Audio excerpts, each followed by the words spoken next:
اعوذ باللہ من الشیطان الرجیم، بسم اللہ الرحمن الرحیم۔ علامہ ابن جوزی علیہ رحمہ روایت کرتے ہیں، آپ فرماتے ہیں کہ میں کیسے مانوں کہ تم سید ہو۔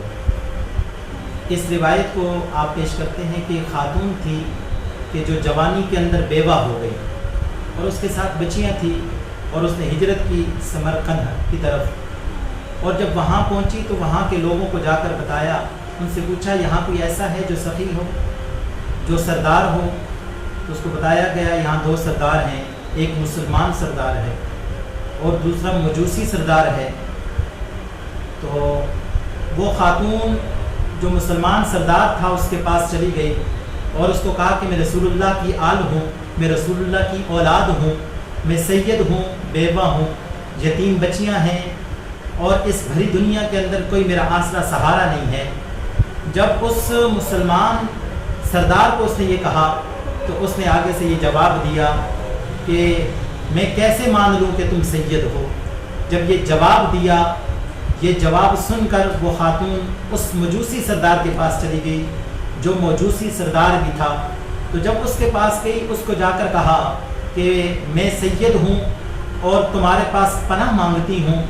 تو وہ جو موجوسی تھا اس نے کہا ٹھیک ہے، میں تمہیں پناہ بھی دوں گا، اور آپ میرے گھر پہ مہمان ہیں، اور اس کی مہمان نوازی بھی کی، کھانا پینا بھی کھلایا، مہمان خانے میں ان کو ٹھہرایا بھی صحیح۔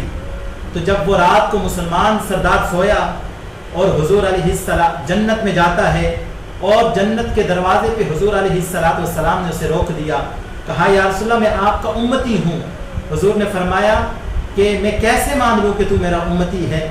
جب یہ رسول اللہ نے یہ فرمایا تو وہ اٹھا اور بھاگتا ہوا صبح اس خاتون کو ڈھونڈنے نکلا کہ جس نے کہا کہ میں سید ہوں۔ جب ڈھونڈتا ڈھونڈتا پوچھتا پچھاتا پہنچا تو پتہ چلا وہ موجوسی سردار جو ہے وہ ان کے پاس مہمان ہیں۔ تو وہ ان کے پاس پہنچا اور انہیں کہا کہ یہ میری مہمان ہے، آپ 1000 درہم لے لو، آپ انہیں مجھے دے دو۔ اس نے کہا رات کو میں نے دیکھا ہے جب تم جنت کے دروازے پہ گئے تم نے کہا میں امتی ہوں، تو رسول اللہ نے تجھے کہا تھا کہ میں کیسے مان لوں کہ تو رسول اللہ کا امتی ہے۔ فرمایا اس موجوسی نے تم نے اس آل رسول کی، اس سید کی عزت و تکریم نہیں کی، اور میں نے کی۔ اللہ تعالی نے میری قسمت بدل دی اور رسول اللہ پر ایمان لا چکا ہوں، اور میرا پورے کا پورا خاندان حضور کا امتی، حضور کا غلام بن چکا ہے۔ کہ لوگوں آج کوئی ہمیں یہ کہہ دینا کہ میں رسول اللہ کی آل ہوں، میں سید ہوں، یہ مت کہا کریں کہ تم سید ہوں میں کیسے مان لوں۔ وہ رسول اللہ کی آل ہے، جس کی رگوں میں رسول اللہ کا خون ہے، وہ کبھی جھوٹ نہیں بول سکتے۔